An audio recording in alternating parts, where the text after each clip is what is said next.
The question of the ages that was dealt with in Federalist number 10. And this is what I want to focus on right now. That argument in Federalist number 10 that would create the United States would really open the door for the creation of world federalism, world government, world empire.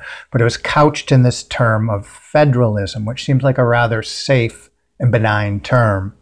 And again, the anti-federalists said, according to Montesquieu, once you expand this, you're going to invite hidden forces. And they were very well aware of the idea of the hidden forces of, who controlled the money supply. If it's a smaller republic, it's easier to kind of control your own money and your own destiny. So that was very much the case. And what I would suggest we consider is that the federalism in the United States was going to take an evolving model, and it was going to be framed in a very abstract manner. And of course, I said this is just one example of how oligarchs use abstraction to present their vision of the world. So federalism in the United States is an evolving model. I say evolving, it's the relationship between the states and the federal government. That's how it would be presented by the framers of our Constitution in the Federalist Papers that explain and sell this idea of a federal state relationship, federalism, to the people. Nobody understood this. It was confusing. It was abstract. This idea the state will have some power, the federal government will have some power. People still today, this is why nobody wants to teach American government. It has been a crazy evolving relationship, and it's never really made much sense to many people.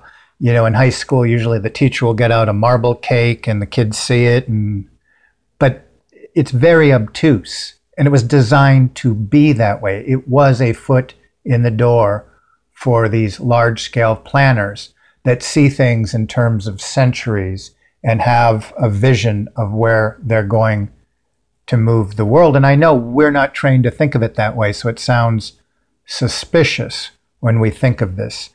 But it was evolving. It was supposed to be a double security, according to Hamilton, that sometimes the state governments would protect the federal government or citizens of the federal government, and sometimes citizens of the federal government will protect the citizens of the state. Well, this double security that he explains, it never really came into any kind of institutionalized arrangement of a double security really until the 1960s and finally in 1969. So it was kind of clear throughout American history that the promise was probably never there to begin with, how a relationship that the state would secure the individual from the federal government and vice versa. But that was supposed to be an evolving relationship that in some way at some time would work. Of course, by the 1960s, where the Supreme Court had figured out how this would kind of work, people were paying increasingly higher taxes and subjected to more and more restrictions. So the people are getting increasingly less free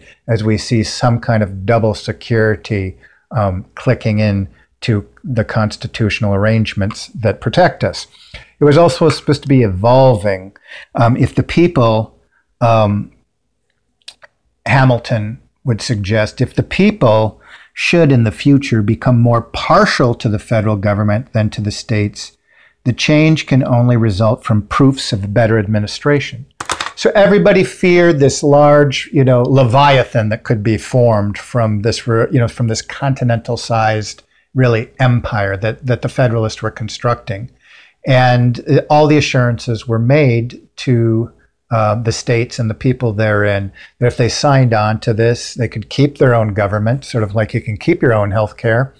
But over time, if you liked the federal more than the state, it might be you might become more of a citizen of the federal government rather than the state government. It's all very vague. And it's, again, oligarchies use abstraction to argue their case, because when you manage the images on the wall, it's easier sort of to displace the project at hand.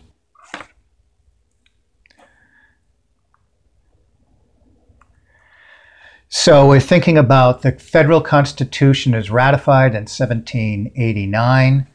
There is a new federated form of government upon the earth that is a written constitution where the states are given some power, the federal government is given some power. It's based on this evolving idea that it's not set in stone exactly what powers and what duties the states would have in the federal government. Some are clearer than others, but it's an obtuse and abstract relationship that is meant to be evolving. Because it was argued and written in an evolving fashion, it would open the door for a changing relationship between the cities and the states and the federal.